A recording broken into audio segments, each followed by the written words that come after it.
എനിക്കാണെങ്കിൽ ഓളിന്റെ അടുത്ത് ഇരിക്കാണ്ട് വർത്താനം പറയാണ്ട് ഫുഡ് തന്നെ തിന്നാൻ വെക്കണില്ല. ഓൾക്ക് വേണ്ടി വിട്ടേക്കടാ, നമുക്ക് വേറെ പെണ്ണി നോക്കാം. ഓളല്ലെങ്കിൽ ഓളെ അനിയത്തി, അതിന് ഓൾക്ക് അനിയത്തി ഇല്ലേ? ഓ ഇല്ലെങ്കിൽ നമുക്ക് വേറെ ആരെങ്കിലും സെറ്റാക്കാം. ഇല്ലടി, എനിക്ക് ഓളെ മറക്കാൻ പറ്റണില്ലടി. ഞാൻ ഇവിടെ വിഷമിച്ചിരിക്കുമ്പോ ഓള് നോക്കാം ചിരിച്ച് കളിച്ചിരിക്കുക അവിടെ. ഓൾക്ക് ഇന്നെ ആദ്യത്തെ പോലെ ഇഷ്ടമല്ല. അപ്പൊ അതെനിക്ക് തോന്നാക്കരടാ. ഓള് ചിലപ്പോ വെറുതെ വന്നിട്ട് ഇരുന്നതാവും. അല്ല ജോളെ മുഖത്തേക്കൊന്ന് നോക്കേ. ആടെ വിഷ്ണു, അങ്ങനെയൊക്കെയാണില്ലേ? ഇത് നല്ല കോമഡിയാണല്ലോ. അതെല്ലാരും പറയും. ഞാൻ പിന്നെ വലിയ കാര്യാക്കലില്ല. കണ്ടോളെ കൈ അടക്കം എന്റെ മുഖത്താ. എന്നാലും ഓൾക്ക് എന്താ പറ്റി? ഇത്രയും ദിവസം എന്റെ മൂട്ടിൽ കൂടി ഇറങ്ങാം, അപ്പോൾ ഓളാ വിഷ്ണുവിന്റെ മൂട്ടിൽ കൂടി.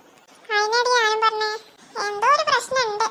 വിഷ്ണു എന്തിനാണ് എങ്ങനെ വിളിച്ചത്? ഒരു മരത്തിലൊക്കെ വിളിച്ചൂടെ? ഞാൻ വിചാരിച്ച നമുക്ക് ചെവി വെക്കൂലാണ്, അപ്പൊ കേക്കൊക്കെ ചെയ്യൂലേ? എന്റെ ചെവി പൊട്ടിയിട്ടൊന്നുമില്ല ഈ പറഞ്ഞേ. ഈ ഇങ്ങോട്ട് ഇരിക്കടാ. അതിനാ വിളിച്ചിന്ന്? ആ ഇതന്നെ, എനിക്ക് ഇവിടെ ഇരുന്നിട്ട് ബോറടിക്കുക. ഈ ആ പറഞ്ഞോട് വർത്താനം പറഞ്ഞിരുന്നേ. ഞാൻ അങ്ങോട്ട് ഇരിക്കണേ, ഞാൻ ഇവിടെ ഇരിക്കണം. ആമിന എന്നാ ഇങ്ങോട്ട് വാ.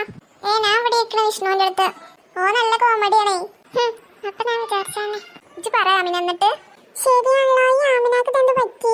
ഇന്നലെ വരെ അബുവിന്റെ നല്ല പറഞ്ഞിറങ്ങിയ പെണ്ണ, പെട്ടെന്ന് എന്താ മനസ്സിൽ ചാഞ്ചാട്ടം. ഞാൻ ഡയറി മിൽക്ക് കൊടുക്കണ വിഷ്ണു, നമുക്ക് ഇന്റർവെല്ലിന് തിന്നണം കേട്ടോ. ആടി നമുക്ക് ഇന്റർവെല്ലിനെ ക്ലാസ്സിന്റെ പുറത്തുനിന്ന് തിന്നണം കേട്ടോ. ഞാൻ പറഞ്ഞില്ല പാറു, ഓൾക്ക് എന്തോ പറ്റിക്കണോ? അതിനിടെ എനിക്ക് മനസ്സിലാകാത്ത എന്താ ഓൾക്ക് പറ്റി. ഞാൻ എന്റെ സങ്കടം മാറ്റാൻ എന്ത് ചെയ്യും? ഈ ഒരു പാട്ടാണ് പാടിക്കോ.